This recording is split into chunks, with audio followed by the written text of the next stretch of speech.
Well, howdy. Good to see you guys. No, it's a good Monday to be with you. Yes, Apple cars and all. It's a good Monday to be with you. Yeah, I'm here for the Apple cars. That's what this is about, right? Exactly. Here we go. I gotta run to the kitchen and get an apple. Just a minute. For the break.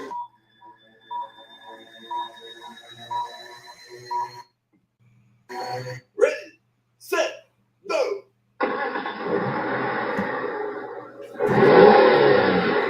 Coming to you live, it's the Auto Hub Show with Ian and Jeff. Here we go. Who said you can't teach an old dog new tricks? Hi, I'm Gail Rubenstein, the founder and CEO of a company called Retail Resilient, social selling for the car industry. And we help auto dealers, auto agencies, and vendors in the auto industry sell more cars, service more cars, and make more money using our social selling strategy.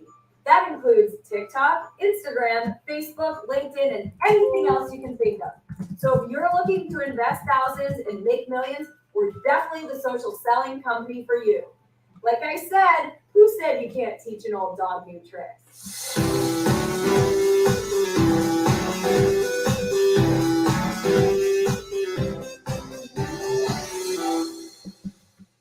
I was at Larry Coleman's seminar. So happy I came, having such a good time. Thank you so much, Larry. One of the best trainers in this area for sure. I don't know about anywhere else, but as far as I know, he's the best. So, told you twice. Take advantage. Thank you, Brad. I'm at Larry Feldman's seminar, and what I found is that what he's really good at doing with his knowledge and with his training, he's not filling a bucket, he's lighting a fire. Ways to improve. Every month we want to improve better on what we did the month before, maybe the year before. It's about how fast we can get the cars done with quality work to get it to the front line, because that's where we make our money. And the bottom line is the longer it takes, the more money you spend. We want to get it down as low as possible. Right now, like I said, we're in a great stage. We're at 4.5 days. In recon, we want to know how quickly we can get the cars out of the recon process and to the front line. The average days in recon and then the time to line are the most important thing to be looking at. I'm Mike Burrell. I'm Service Director at JM Lexus.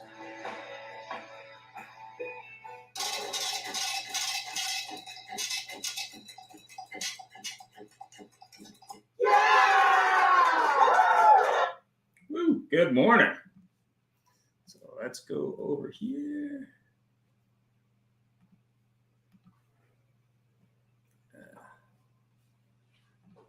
All right. So it was hard to find a few books. I thought I would focus this morning on a few books on AI and work.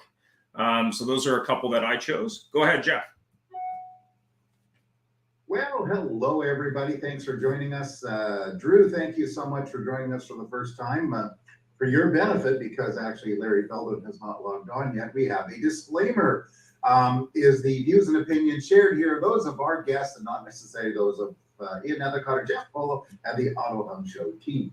Sometimes, maybe not. Cool. And what we want to talk about today was digital tech and how to attract buyers. Just in case you're going to some of these live shows coming up, Jeff and I will be at these shows, not SoduCon this year, but I'm going to be at SEMA. We'll both be at Used Car Week in Scottsdale. So take it away, Jeff. Well, here we go. It's how to use digital technology to attract more customers. And it's very funny. Those of you who watch regularly know, I know dealers generally, when we hear the term digital technology, we tend to go, oh, yeah, we need it. Sure. Right on. Yeah, digital technology. And then we hear the word algorithm and we go, and we're lost. And today we have some great people that know what they're doing, and we're going to find out a little bit more about this. And first of all, I'm going to go to our new person here, which is Drew Moon from I don't remember the name of the company. If you could introduce yourself and tell us a bit about your company and what you do. Yeah, thank you so much. My name is Drew Moon. I run Digital Click. We are an agency based out of Southern California that handles marketing and technology consulting for dealers mainly in Southern California, but we do deal with dealers all across the country from, California to Florida and everywhere in between. And mainly what we do is we do handle everything from A to Z as far as the marketing agency goes. But we're also finding more and more that we're consulting, and I'm being brought in to help them, switch their CRM over, or maybe they're getting some new AI tools or some kind of chat bots and things like that. So in a nutshell, we mainly handle marketing. But part of the reason why I came on is this is starting to come up our alley. We're really getting a lot of consulting gigs. Dealers need help. They're seeing a lot of technology. They're getting caught up in the hype on a lot of things. And it's our job to kind of find that balance. Well, perfect. Secretly, I am AI. You can never tell because I've never really used it, because actually I am I don't know what it is. It's not in my vocabulary. Just a moment, I will definitely. Actually, I'm not. Yeah, thank you so much for joining us. Next, we have with us Joel Benson, our very good friend and loving sponsor, because we just virtual hug there, Joel, of vid calls and a variety of other stuff. Joel, you're actually muted, but if you could say hi and just briefly introduce yourself for those of us who don't know you, which is not Ian. Okay, great. I'm not muted anymore, correct? Nope. You bet. All right, great. Hi, guys. My name is Joel Benson. I founded a company called EventNet USA 37 years ago. We have, our clients are like L'Oreal, Revlon, Chevrolet, Visa, all big guys. But in 2021, when COVID hit, all the events that we did all over the country and all the mall stores we had for Medicare, for Humana, closed down. So Humana came to us and said, guys, we need to keep the face of our brokers in front of the face of senior citizens. Can we do something like Zoom? So we researched Zoom and found out that it was too difficult with timing, with passwords. They'd have to set a time for a meeting. So we created something where we can do an instant vid call. We call it a vid call now instead of a video call, with the customer just clicking a button on a website, on a digital ad. They can connect with the advertiser in seconds, and that's what VidCall is, and that's what we started. So that's what we do. Thank you. Oh, perfect. It's quite a thing there. That's why I kind of teased you, and you're having trouble getting on with the video thing. But that's okay. It's welcome to the world of tech, and I'd like to get some questions answered. And actually, I'm going to put it out to the entire group here first, but we're going to get Drew first to answer this simple question, but of course difficult answer. How do we get dealers, or how do dealers use digital to get more customers, Drew? Well, there's a handful of ways that they can use digital. This is where people live these days. They spend most of their time. They're not watching TV. They're on their devices. They're not. They're on the devices on the toilet, at their desk, while they're watching the kids, all this kind of stuff. So you got to go and you got to hunt, you got to fish in the ponds, right, where the fish are actually at. So they can use Google pay-per-click. They could use social media like your advertiser that you guys had at the beginning. They can use video calls, right? All this stuff falls under digital and technology. And basically, you got to find the right blend between the technologies and the offerings to reach these people. People are all over the place. They're searching, they're watching video, they're in a million different spots. And what you really have to do is kind of hone in, because digital means a lot. If you guys think about it, digital is all encompassing, right? It's everything that you can think of. So that's our life. That's everything, right? It's YouTube now. It's social media. It's search. It's everything in between. So it's pretty much the only way to go. I don't think anyone really is running much newspaper or print or anything like that. But I would say the number one spot though is Google search, right? That's the most bang for your buck right now, and that's going to be the lowest down the funnel. Well, it's very interesting. One constant theme that keeps popping up on the show is the fact that currently right now you don't have to do anything. You just have to have a sign out front in cars, and you're going to sell and make money. and how we're all going back, back to the past and how we're doing business. Are you seeing, as we move this, any resistance to dealers actually, saying, look, I don't need more customers? Yeah, during COVID and when there was an inventory shortage, basically they cut back a lot of advertising on digital, and we're like, look, why am I going to continue to pay and throw money at things? I only have X amount of cars to sell. So definitely there has been pushback on them, and they did chop budgets quite a bit. They're slowly starting to come back, and the dealers are kind of getting more aggressive in pricing, and they're getting more inventory. But, if you only have 10 cars to sell, right, there's no reason to try to get 500 customers. Right. No, good point. Joel, what's your position on this? How do we get dealers dealers use digital to get more customers? First of all, I think that digital does a phenomenal job in reaching consumers. I think we can all agree on that. As you said, Drew, it's all over. So in our business, it's not a question of reaching the consumer. Digital already does that. But what do dealers offer the consumer to engage with the consumer? Well, there's only two ways. Either drive into the dealership, or if you're on a digital ad already in your home, you have to call a phone number to call into a dealership. And our data shows that's what we found, that a lot of customers don't get offline, don't go to a telephone, and don't call a dealer directly. And even when they do, call on line one, and by the time it gets to a salesperson, the customer's already spent 10 minutes trying to meet somebody. So what we've done with vid calls, and again, this is a pitch, but this is what we do. If they click with one click of their mouse on a digital ad, on a text, on an email, or on a website, any one of those four fundamental digital marketings, all the customer does to reach a dealership is to make one click of their mouse, and within 15 seconds, they're meeting face to face like we are in this meeting. They're meeting face to face with a salesperson inside the dealership. Right. So I don't think we need more digital. I just think we need more quality and more engagement with the customers who interact with the digital. Thank you. That's very good, actually, because really the title is how to use it to attract more customers versus how to get more tech. And later on, we're going to hit you guys with the question just generally about that. And it is a factor, it's attracting the customers. I'm glad you mentioned the phone call, because these days, of course, you phone and say, thank you for calling SYZ Motors. Your business is important to us. We love you. And did you know that we treat our customers best? We're the winner of the 5-star Customer Exception Award. Tell me, would you like to speak to 1, service, 2, sales, 3, parts, 4, customer service, 5, whatever. You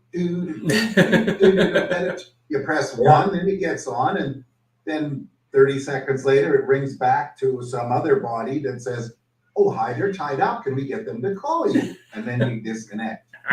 Yeah, there definitely needs to be some technology in play there. When we're looking at technology in automotive, and we all know that dealers are just so into algorithms and technology in general, they're just such analytic beasts.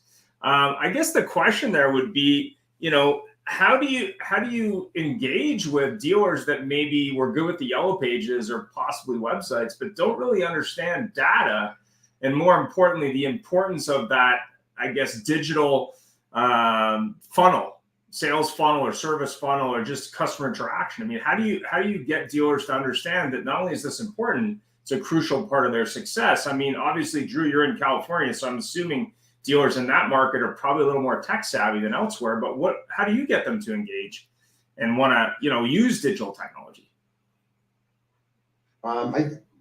By now, I think most of the dealers have come around. When I first got into the business, they were very reluctant. Most of them have started to come around, and they understand the technology to a degree, but you just got to kind of go back to basics and go to what makes sense to kind of the old car dogs that are the GMs and the owners of these dealers now. And it's, you got to take it, I got to translate it to car sales, right? I got to take the traffic and the data and show them that a conversion is a lead, right? And I got to show them that the analytics is kind of like back in the day. It's like your sale where a bunch of people were kicking tires on the lot and all that. So really think of it, it's almost like a translation. I got to go back and I got to take all this digital information and crunch it into terms and analogies that make sense to the basic core of the car business, which is basically at the end of the day, I can hit you guys with traffic. I can talk to you about conversions. We can do KPIs. We can go crazy with the data. But how many cars are we selling, right? And that's really what it comes down to is, sure, this digital gives us a little bit, another layer of information. But at the end of the day, we got to sell cars. We got to wrench on cars. We got to sell tires and oil filters and all that good stuff. So really the way to break it down, like anyone, is turn it into dollars and cents. Everyone understands money, right? And it's taking, 100 million people hit your site. Well, what does that translate to? About 15 to 20 people, actually buying a car from you. And your gross is this amount, per average. So this is what you're looking at. Everybody kind of gets the dollars and cents, I think. Good answer. Joel? Yeah, we've only been doing vid calls in dealerships now for about 3 months, so it's a new medium. But at the beginning of every month, because we don't want to bother a dealer on the last few days of the month, obviously. Right. At the beginning of the month, we read our data and we see how many vid calls went into each dealership. Now, when it first started at Spikes Ford and at Hacienda Ford and a couple Nissan dealerships, there were a lot of missed calls because the salespeople didn't want to take the calls. But at Hacienda Ford, this last week, we spoke to the marketing director at Hacienda Ford, Kimberly Allenitz. They sold a car directly from vid calls. And they were excited as could be. She said they started the customer journey. It's all about the customer journey, right, of purchasing a vehicle. They started the customer journey on a video call with a salesman at our dealership. And after the call that lasted about 30 minutes, they came into the dealership and they bought a car. That was rewarding. And that came off of a digital ad into the dealership and into a sale. So once other dealers start hearing like, wow, it's working, the communication, the engagement is selling cars, that's going to make a lot of progress for our product. So customers really enjoy the video call versus the phone tree, then, I'm assuming. For the ones that take the calls, yes. I mean, there's still some customers that, they don't have their makeup on, they don't want to do a video call. But we have a disclaimer that as long as they can see the salesperson, they don't need to have their video on. And that's happened a lot as well. So we don't press a customer to say you got to be on a video. They can watch the salesman do what the salesman does. Thanks for that. Jeff? Yeah, it's very, very interesting on that engagement.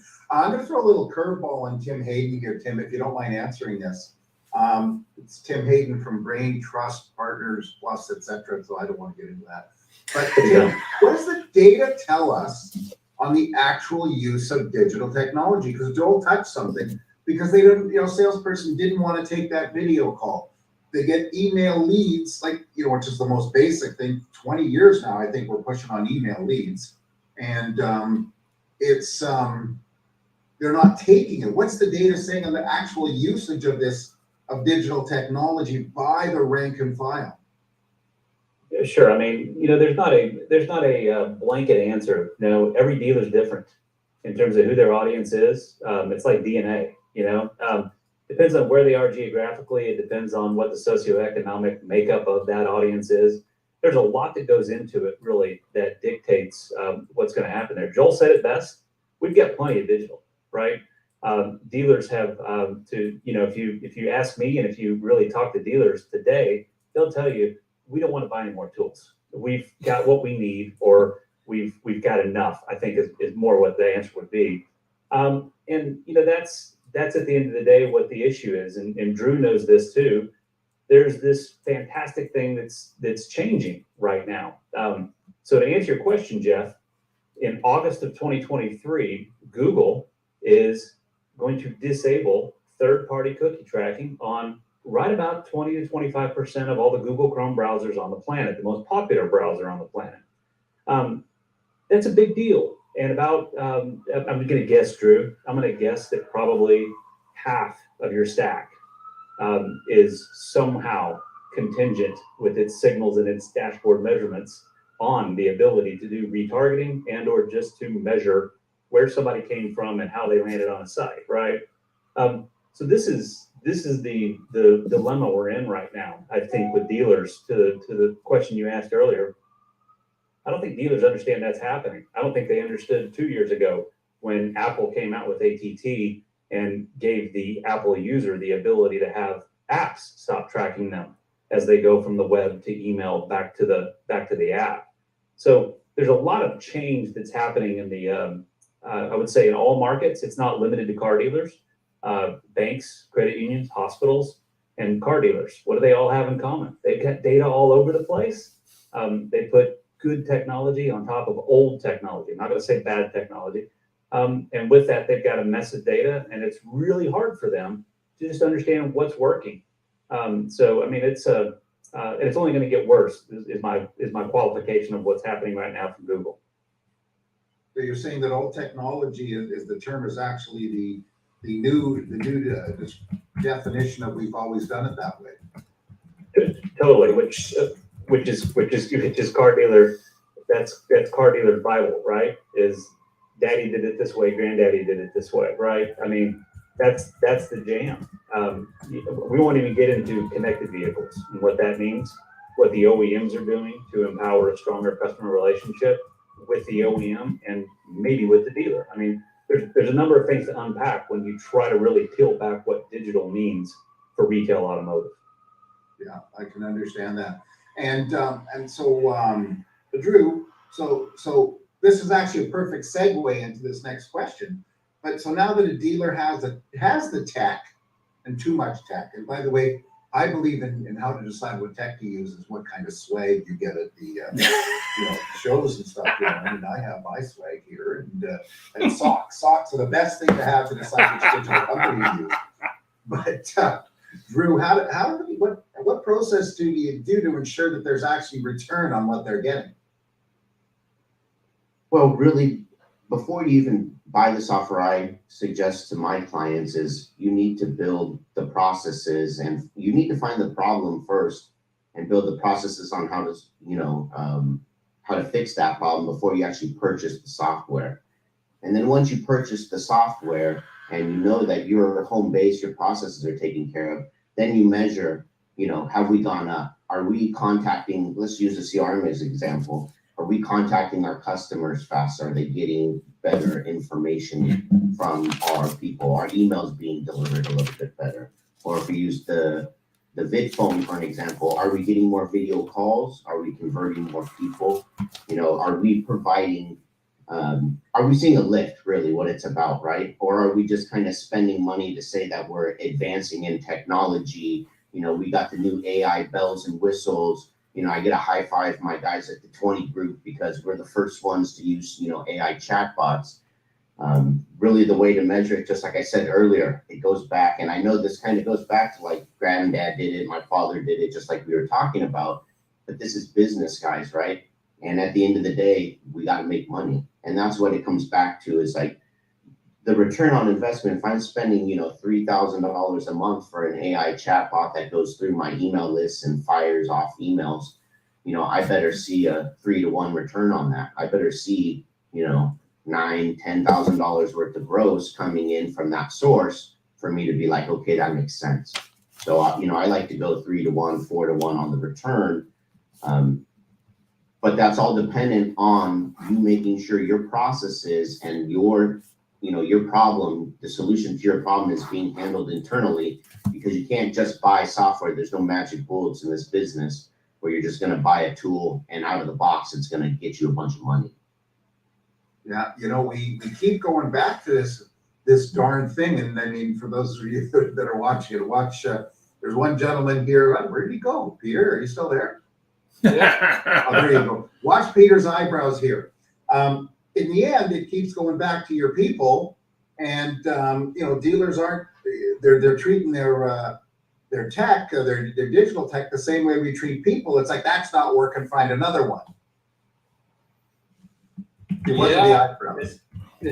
I'm just gonna shake my head because I've spent so much time in the last, I'd say, 10 weeks deciphering a dealership that was so convoluted in its processes that it couldn't use technology, it couldn't develop its people. And once I unscrambled the spaghetti out that was there.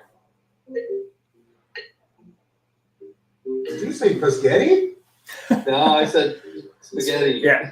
But unfortunately, a call came through on my phone, so it took over my Zoom call. So I apologize. The whole thing is that people just don't understand that the process, it works up and down. The technology works up, and the people work down to all the systems.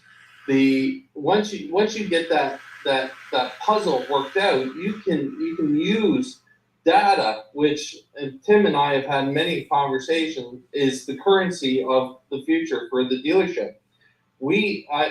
It is so important that we can decipher that data so that we can bring it back into the process, that we know who to call, when to call, how to call, that we can train and coach our people to use those processes and bring success back to the dealership level. It is imperative.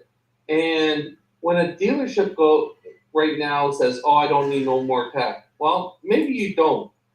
But whereas one thing you definitely need to do is use your tech, and you're not using it, and it's comical. Like I don't know how many times I can go into a dealership and say, how many times has a person driven a CRV to this month in a Honda dealership, and they have no idea. There's tech that allows them to get that information. But Peter, you don't understand. They only have 22 CRVs and they got 65 customers. Why would they care? Yeah. Well, it's just, for me, I look at it, and you and I have said it. Is it the car lot or the car business? Yeah. Are we looking at the car, because we've acted it as the car lot for decades. Now everyone says, hold on, we work in an industry that employs 1 in 5 people in North America, indirectly or directly. It is massive, yet we operate as the car lot, and it's shameful that we look at it. And when we go back a few decades, and we've gone into Saturday meetings where the low guy on the totem pole is fired in the Saturday meeting to incite action in the dealership. And realistically, I know for a fact the last Volvo dealership I was in, the guy who the dealer principal thought was the low man on the totem pole, when I extrapolated all the data, he was the #1 grosser, the #1 conversion specialist. He had led every single KPI in the dealership except for volume. But he wanted to fire that guy because he wasn't doing his job. Well, data gives us that information, and giving him a closing assistant.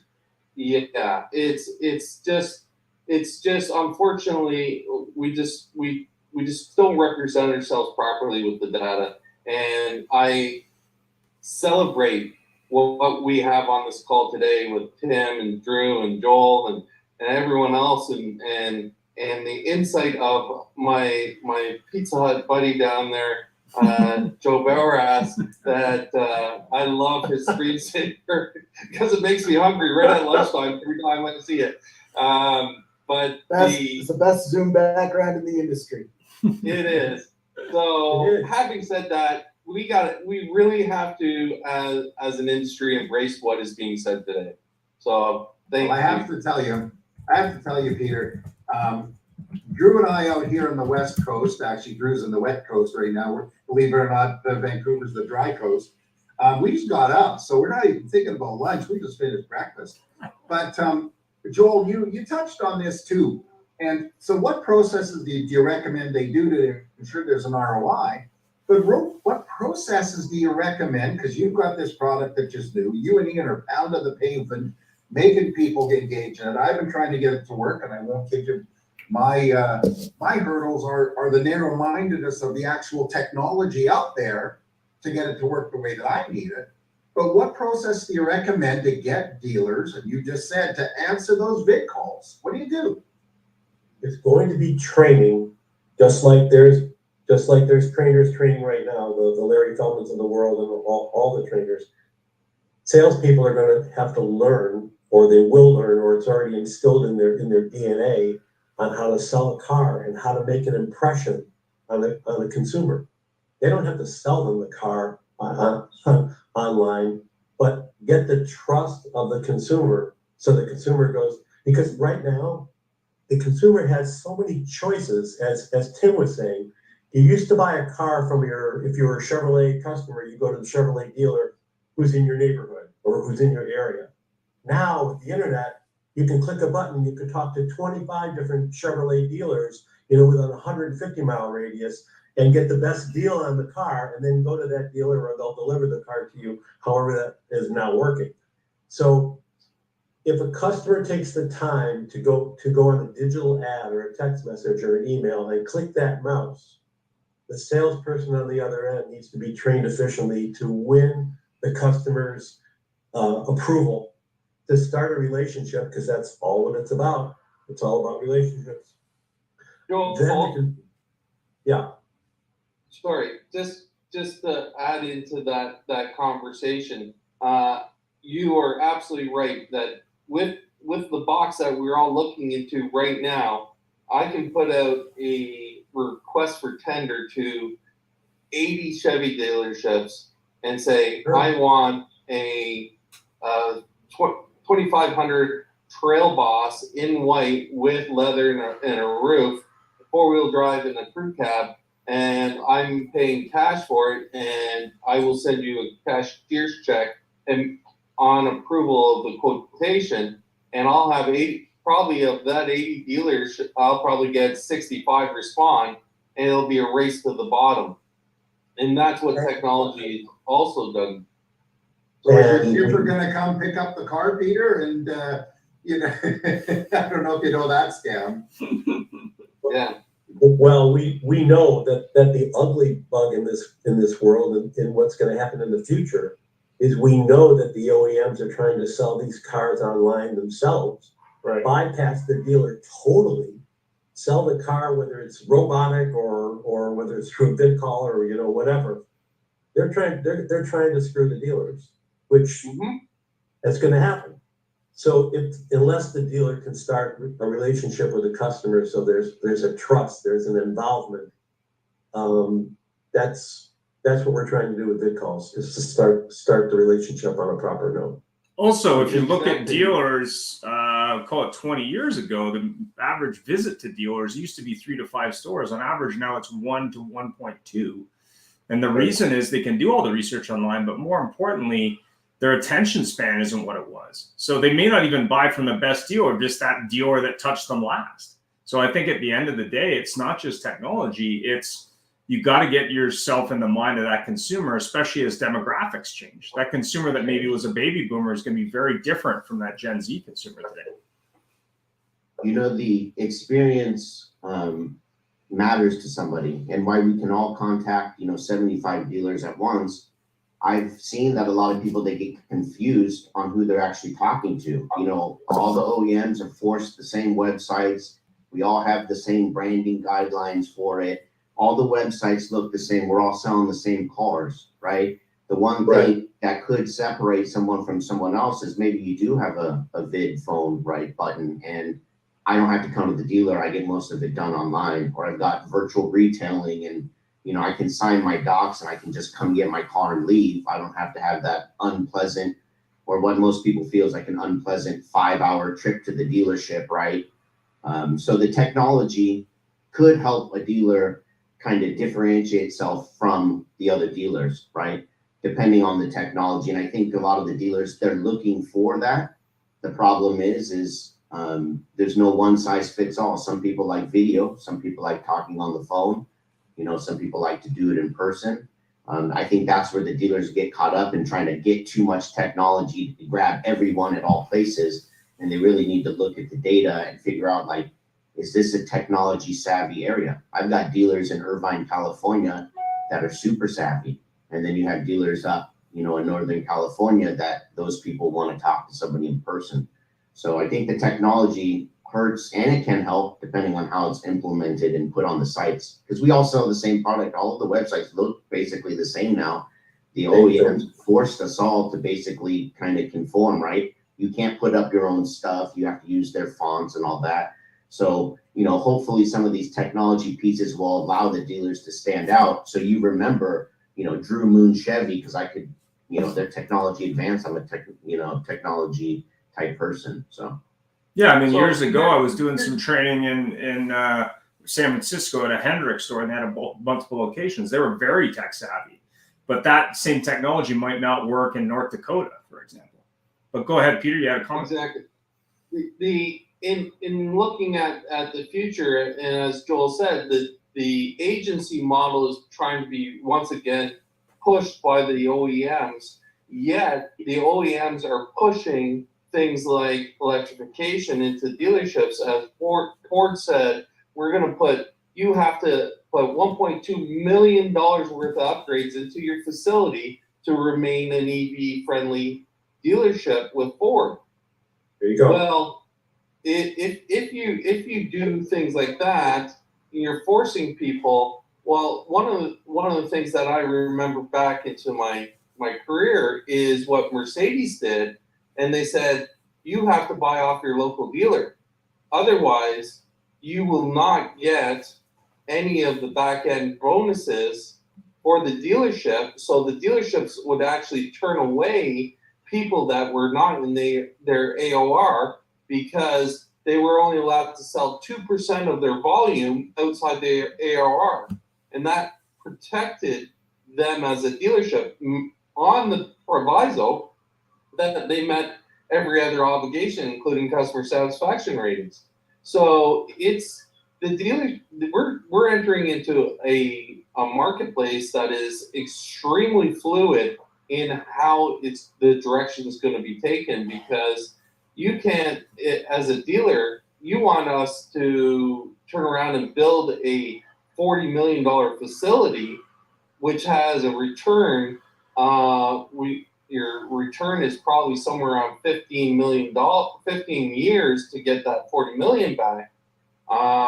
It's going to be a dicey situation, and the way I see it is to bring technology in to maximize the opportunities moving forward, because you're investing huge, and the only way you're only going to protect that investment is technology. You look at Tim with CDRs, and we've talked about how we can extrapolate that information from that CDR to maximize the opportunity moving forward in a way that's never been. Fantastic. And that's well above a CRM, well above a DMS. It's well above everything. And we need to move in this direction. So I'm sorry to keep getting No problem. I think Joe and Tim had a comment. Go ahead. Well, I'll say real quick, it's just that we sound like a bunch of car biz people because we're talking about the top of the funnel. We're talking about trying to catch people on the day that they decide they want to look at a car, drive a car, or buy a car, right? And as I think Joel didn't say it, he didn't qualify it so much, but when he said earlier about building a relationship and where Peter's going about taking all of the data you have in the dealership to really understand who has already bought from you, right? Because that from Drew, you're with me, lookalike audiences, I go find more people like them. If I know who bought from me before, I can go find more people who look like them in the media world. But at the same time, the reason that I'll go back to a dealer is because I have some type of personal connection to them. And that means they didn't relegate me to just the transactional sell a car to me and then send me a postcard at 20,000 miles to come get my fluids topped off, my tires rotated, and my brakes checked, right? I mean, that's That's the jam. That's the real jam. And to the point Joel made earlier about how OEMs are sliding in there, and the point I made about connected cars, but where Joel just said flat out, the OEM is going to do everything they can to circumvent dealers, especially underperforming dealers, right? 100%. To go build that relationship and to go do that directly. It's because dealers are so wrapped up in the top of the funnel. They think that their whole job is to sell vehicles, and that may be true, but they're looking at the unknown audience more than the people that already trust them. And that's the jam. That's the biggest jam car dealers have today. Two things. My wife needed a wire brush to brush our dog. Does she go to the pet shop to buy a brush? No. She goes on Amazon, she goes on eBay, and then she buys it. There was an article in yesterday's paper. You know how much UPS drivers, did anybody read the article about what UPS drivers are now going to be earning? Oh yeah. $170,000 a year salary. Why? Because everything's being bought on the internet. Everything's being bought on the internet. So if shoppers are going to shop the internet, which they are, their digital is extremely important to get into their brain, to get into their come see me. Oh, come see me. Either come see me on a vid call, I'm not pushing vid call here, or come see me at the dealership. Those are the only two choices. The talking to a robot or typing messages ain't gonna fly. And that's why the sales team needs to be better educated and be able to present themselves better on a video flow, if it's on a video or when the customer first walks into that dealership. Because Ian's right, 1.5 visits to a dealership buys a car because everybody's shopping online. Yeah, that's the way of the world. Yeah, when you're looking at the OEM, they're looking for ways to go, okay, A, can I make revenue outside of the sale using software updates and other? B, the dealer is going to have less service on some of these newer electric cars, for example. So the dealer has to have a reason and a benefit for the customer to come in more often, but more importantly, the revenue. Years ago, it was the service department that kept things rolling. Today, that's going to be a declining revenue stream. So you have to look at ways as a dealer to utilize every square foot of your retail space, but more importantly, drive revenue and create a reason and a benefit for the customer to physically come in. I think that when I see dealers all over North America, as I visit them, building bigger and bigger facilities, I question, what are you doing with all that space? Like, how is that generating revenue? And that's the thing that I think a lot of dealers aren't thinking about. They like the new, what does Jeff and I like to say, tiles sell cars because the OEM says so. But at the end of the day, what's in it short-term, mid-term, long-term for the customer? And how do you generate revenue? And I think an area that we've talked about many times on the apparel side or even on the used car side of the dealership physical facility, but also what's in it for the customer? Why should the customer come in? We all know how much customers love spending time in dealerships. Right. Jeff? Real quick, you just had this pop in my head. My mother-in-law had bought my son some back-to-school shirts from Kohl's, and they were the wrong size. So my wife and I yesterday, my son was over at a friend's house. We went to a Kohl's. Hadn't been to a Kohl's probably in 10 years. Got there, and the biggest thing I was impressed about is that when you see from the outside of the building, it says Kohl's on the left and Sephora on the right. And when you walk in, you look over to the right, and there's a Sephora store in basically 20 feet from the front door in the middle of the Kohl's, right? So when you talk about dealers having these massive footprints, I don't think it's far-fetched for them to do dog sitting and sell tacos and coffee to get people to come by once a month, once a week, and to start to build that. It's what the banks have started to do. The banks have started closing down branches and open up coffee shops. Same kind of thing, right? So it's diversifying that customer experience that everybody here in the Hollywood Squares we have today have talked about. It's diversifying that, but it's also understanding that, hey, if we really want to build a relationship, it's not always going to be about the car. It's not always going to be about selling a car, that's for sure. The answer is Sephora in the dealership. That would get women in the store. I don't want to generalize, but you touched on something which is different than our topic at the moment. But it's digital. It's all digital. Yeah, it's all digital. But you talked about Ford mandating certain things, And, you know, Joe made a comment here about what he doesn't understand why the pushback is on EV. Well, can you imagine if you're a Ford store, you just got forced to spend $1.2 million to put charging stations in. You can't give away Lightnings right now because there's all they were sending you are whatever the equivalent of a King Ranch at $127,000. And I talked to a buddy of mine at a Ford store right now, and they're pissed because Ford is the last bastion of American gasoline vehicles. Pardon me for my accent, gotta do it. And there they are. They got Mustang Mach-E's sitting there building up. They got Lightnings building up. They spent $1 million to put in charging this charging thing. Plus they added a bunch more because somebody said it was a good idea. At the moment, they're not selling for them. Right. So, you know, we got a bit of an issue here on the OEM telling you, use this digital platform, use that, use our website because it's going to look the same as everybody else. And they're very quickly going back to price. Yeah, I mean, you look at the inventory now. Pick Ford, Chrysler, General Motors stores. A couple of years ago, there was nothing. Today, you're seeing full inventory again at a higher flooring rate, at a lower sale rate, more competitive. But more importantly, when you look at it and use Ford as an example, there's a huge opportunity just to sell accessories to those existing customers that maybe aren't going to buy a car right now because they paid too much 2 years ago for one. But what are you doing to generate revenue in the store while you have those overhead costs? You know, that's where I see the manufacturers. They're like, oh, shiny new object, EV.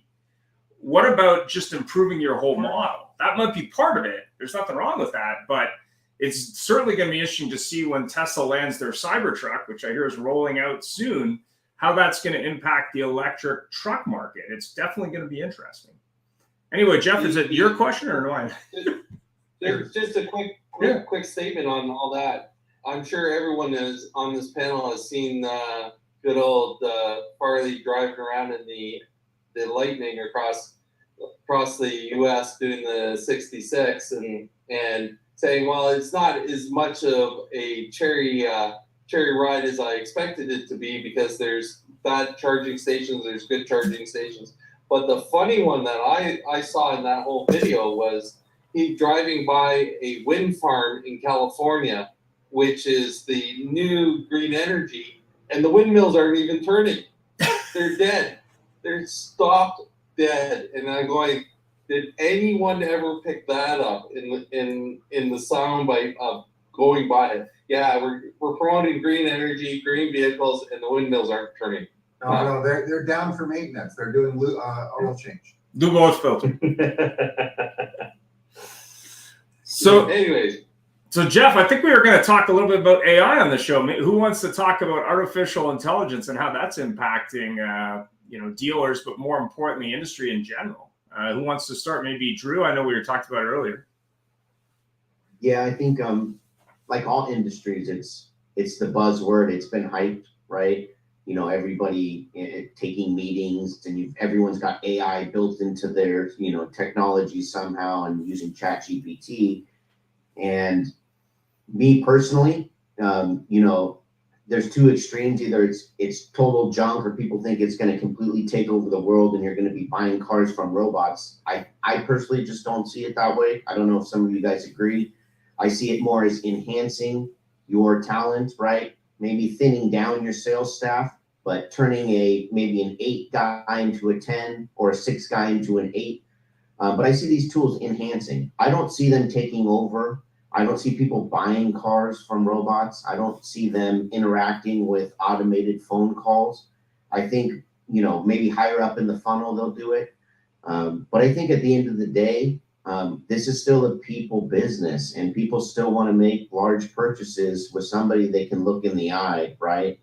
I'm not going to buy a home from a robot. I'm definitely not going to buy a car from a robot. I may buy a wire brush for my dog, through a chatbot, sure. But I just don't think I'm going to spend $75,000 on a car and have it be all automated, not get to shake somebody's hand. And I think us as an industry, we need to make sure that we don't get too caught up in the hype, and we get some of these dealers to not think that you're not going to have any overhead. You're not going to have any staff. Robots are going to do everything for you. So that's kind of my take on it. I see it as an enhancement. I see it as helping out, making the experience better for both the staff internally and the customer. But I don't see it getting fully automated personally. If I can pop in there, I know it isn't AI or not, but we tend to go on waves of cool things. And what was it, Ian, about a year and a half or 2 years ago, one dealer, he sold the first car ever in the metaverse. Yeah. And then became famous, and then 2 months later left the retail business to join the supplier market. Yeah, I mean, I think AI is interesting, but as to your point, metaverse, I mean, where's that gone? I mean, we're talking lawnmower mount again, I guess. That sort of went off a cliff. So I'm not saying AI will do the same. I think AI is useful, but I think a lot of it's been oversold. At the end of the day, what do you need to do, and what's the best tool to do it with? And I'm not saying it doesn't allow you to do more potentially, and there's a lot of tools out there. But I think the idea that it's going to replace your staff, Mr. Car Dealer, so you're going to have no salespeople, you're going to have a bot doing everything, is a little silly. That's not saying that may not allow you to expand the usefulness of your staff. But these are the same dealers who maybe don't understand website platforms or don't understand chatbots or their CRM. So not to beat them up, but I think you got to start with the basics and get those done first. Joel, what do you think about the chatbot, AI chatbot, all that kind of stuff? I'm all for technology. We're starting something new. We are going to be white labeling our vid calls to digital companies, the digital agencies, so that they can take a markup on it and they can be rewarded because it's their digital marketing and their AI that's finding the targeted consumer. So once they find the targeted consumer, it's like, well, either call us in the dealership or chat with us or do a vid call with us. So we want to get married to digital marketing agencies that can instill and put in the vid call opportunity, because I think it's going to make digital marketing even stronger. Because what does the customer do after they see a digital ad? Oh, I can click and I can see somebody at the dealership quickly. Oh, 100%. 100%. I mean, Jeff and I were talking about the unnamed internet portal for car sales that doesn't seem to be able to do very simple redirection. And I thought that was kind of interesting, just because the power of those portals is to drive customers for a used car or a new car to a dealership website, but they don't seem to want to play well with others. Tim, actually, Ian, if I can comment on that too, these sites are so powerful, but it's sort of like giving. I got to be careful here. Sort of like somebody with gobs of money going and buying the fastest car they can possibly buy to drive in New York City. Yeah. The car's capable of 200 miles an hour and all this other stuff, but literally they travel 12 blocks a day because it looks good on them. So that's my and one other thing, talk about the gobs of money and the wire brush story I told you. When the brush came, she didn't like it. So I said, what are you going to do with it? Are you going to throw it away? She said, no, I'm going to put it in a box, and Amazon or whoever she bought it from is going to come to my house and take it back. And I said, well, who's going to pay for that? She said, they do. I'm like, Jesus Christ. How much money is eBay and making by taking back products and paying the shipping costs for nothing? Well, Jeff Bezos, who only owns about millions of dollars. Yeah. Well, Jeff, he only owns 18% of the company. He's got a $500 million yacht, a $100 million support yacht, and I guess they're making money. Yeah. I guess they're making money. Oh yeah. Tim, did you want to comment on AI? Sure. I mean, I think the du jour right now are these large language models that people are spending lots of time in front of. ChatGPT, Claude, Bard, playing around a little bit with what Meta released with Llama 2, right? And they're able to develop code, they're able to build software with these tools, but they're also able to get questions answered. And Drew, you probably remember this at the beginning of the year, especially the first quarter, Google and Bing both, no matter what they tried to do, and Bing led, no matter what they tried to do to get people to give their attention back to the search engines, search engine traffic went down. because people started asking ChatGPT, what kind of car should I drive? Or I want to buy a truck, and here's what I need in a truck, and I won't drive a Nissan. What else should I be looking at? And having ChatGPT spit out 4 paragraphs and a nice bulleted list of everything that you need to ask the dealer when you go in. This is exactly what Ian was talking about earlier, that people don't go to 3 or 4 dealers for diligence anymore. They go to 1.2 dealers.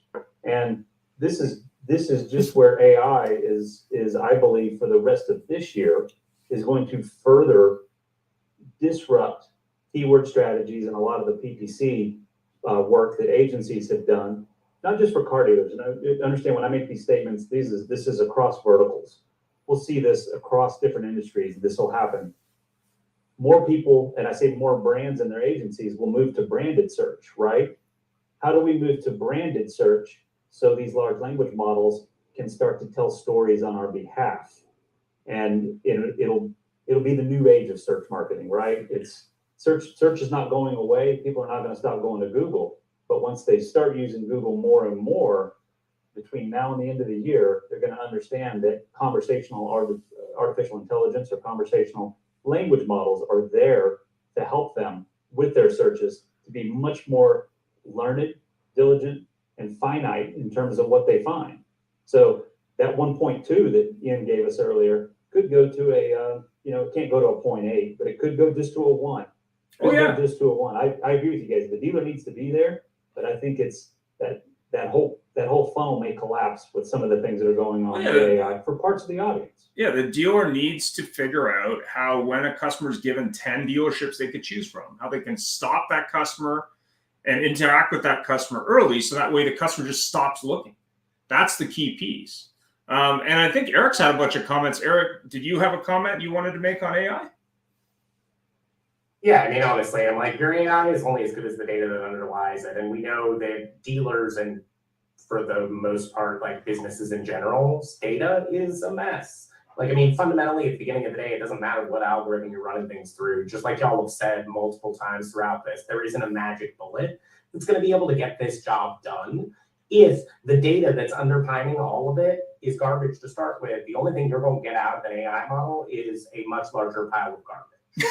Fundamentally, at the end of the day, it can augment your sales teams, but at the end of the day, if all you're feeding it is trash, you cannot breed Dobermans and expect it to cocker spaniel kids. Like, it's just not going to happen. Like, love that.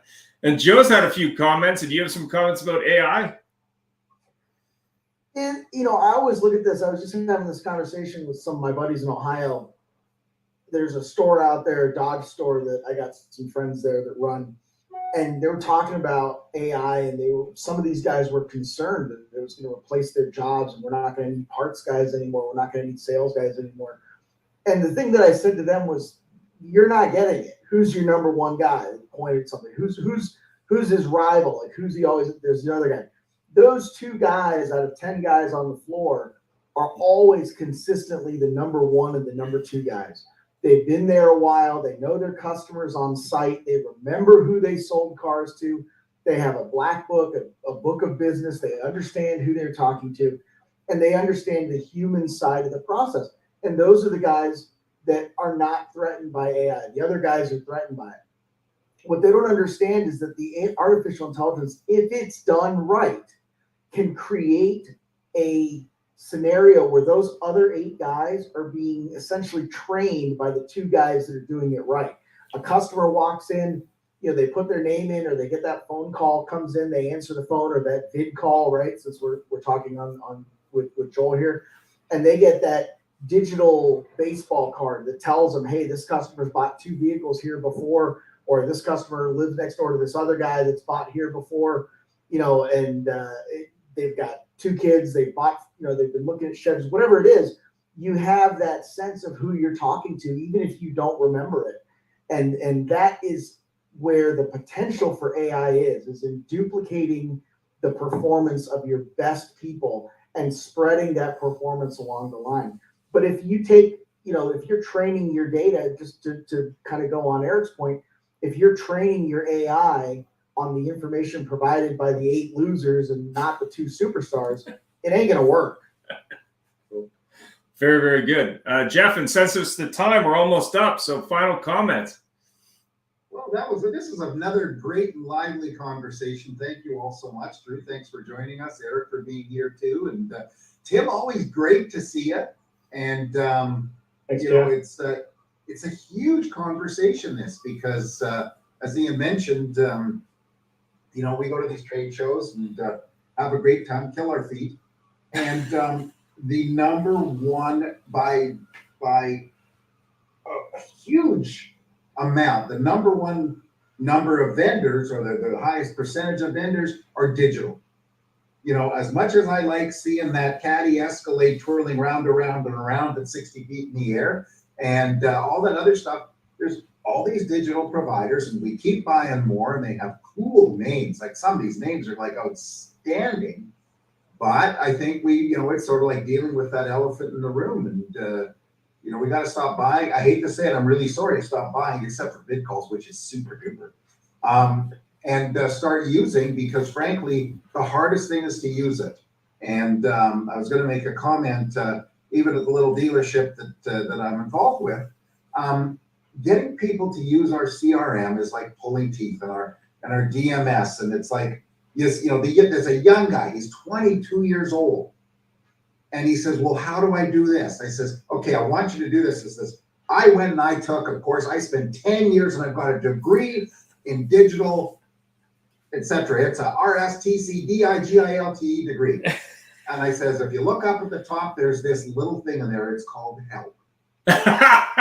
You click on it and you type in, it's really neat. You go, how do I enter a car? Boom, it appears. And the old guy, like, I'm old, look at that, you know, there's your proof. I can do it, yet the 22-year-old can't. So yep, we got to make things happen. And frankly, it's how do we attract more customers? You guys have just provided a tremendous amount of information. And frankly, we now know where to get pizza to. Yeah. We got a comment from LinkedIn from Larry Feldman. It's crazy not to mine your own data, people. Amen. Amen. And thanks for everything today. Thanks for all the comments. And of course, thanks for being on the show and all the support. And of course, looking forward to the next show next week. Have yourself a great week. And remember, it's not just about the technology, it's about the people in the process. Have a great day. But it's about the auto show. Exactly. Here, guys. Great seeing you guys. See you guys. Oh la. What?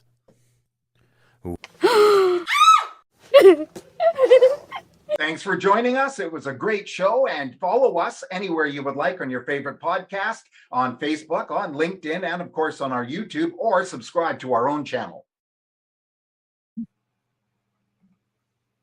Crazy. That was good.